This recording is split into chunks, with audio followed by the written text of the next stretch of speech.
Hello, we're outside today, and in the spirit of Halloween coming up, I thought let's read something for the kids.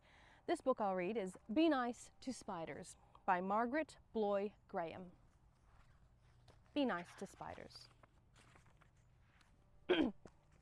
One morning, as the keeper of the zoo was about to unlock the gate, he noticed something on the steps.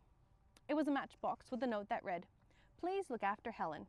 I've had her since she was a baby, but I can't keep her anymore. We have to move to an apartment that won't take pets.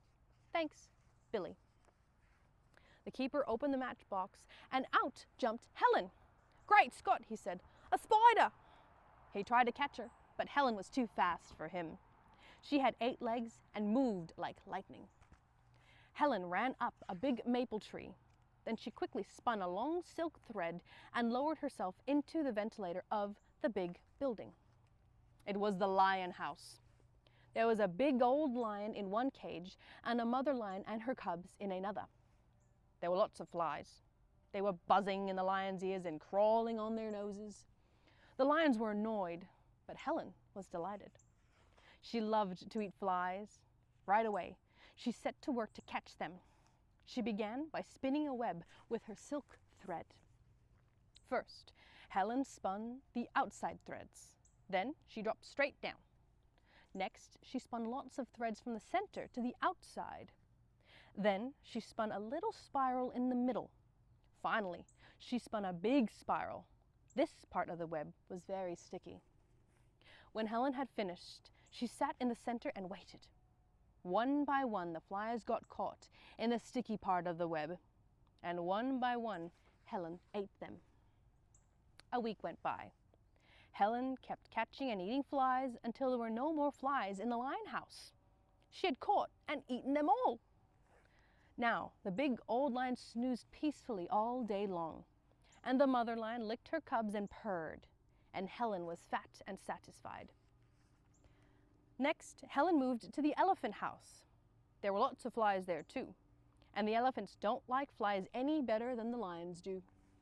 In a week, Helen had caught all the flies in the elephant house. The mother elephant and her baby were happy and could once again enjoy a bath.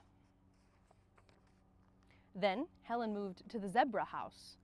Flies were crawling all over the zebras and driving them wild. As soon as Helen had caught all the flies there, the zebras were able to eat their hay in peace. Helen went from one building to another, spinning webs and eating up all the flies. The zoo became a peaceful place. All the animals were happy and contented. As for Helen, she was happy and contented too. It was a spider's paradise. One morning, the keeper blew his whistle 3 times. All the men came running, and the animals looked up to see what was going on. "Boys," said the keeper, "the mayor's coming to inspect the zoo this afternoon at 4. The animals look fine, but the cages sure need cleaning up. And don't forget to get rid of all those spider webs." "But Chief," said his assistant, "I thought spiders were supposed to be sort of useful." "Joe," said the keeper, "those webs make the place look a mess. All right, boys, get busy." The men started sweeping the cages. Then they hosed and scrubbed them down. When they were cleaning the camel house, one of the men saw Helen. "Quick, give me the broom," he shouted. He took a big swing at her, but Helen had disappeared. The whole zoo was clean and shining when the mayor arrived. "Excellent," he said. "I'm delighted. I've never seen a place look so neat and the animals looking so well." Meanwhile, Helen was still in the camel house, hiding in a crack in the ceiling. As the days went by, she grew very hungry, but she didn't dare come out. The flies began coming back, and the camels were irritable again. At last, Helen became so hungry she couldn't stand it any longer. That night, when no one was around, she started spinning another web.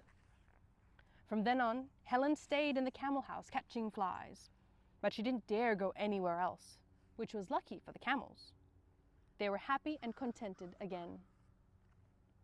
But everywhere else in the zoo, it was a different story. It didn't take long for the flies to come back and bother all the other animals.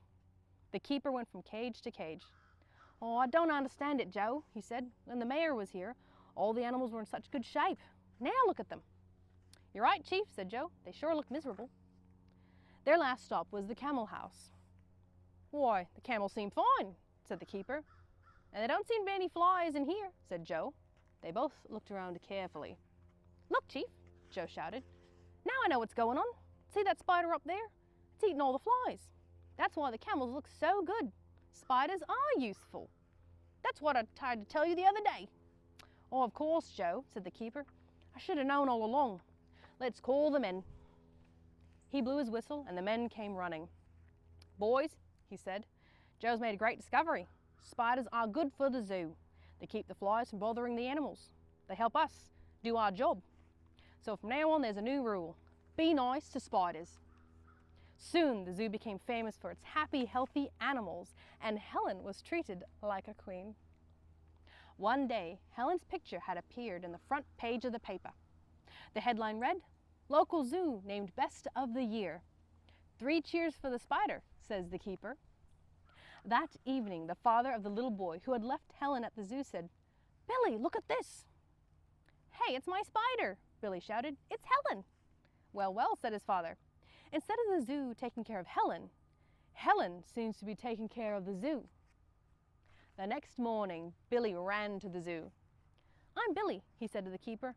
"I'm the one who brought you that spider. Hey, look, she's made an egg sac. I'll bet there'll be plenty of baby spiders soon." And Billy was right. A few days later, out of the egg sac came lots of little spiders. And from then on, Helen and her children and all the animals of the zoo lived happily ever after. The end.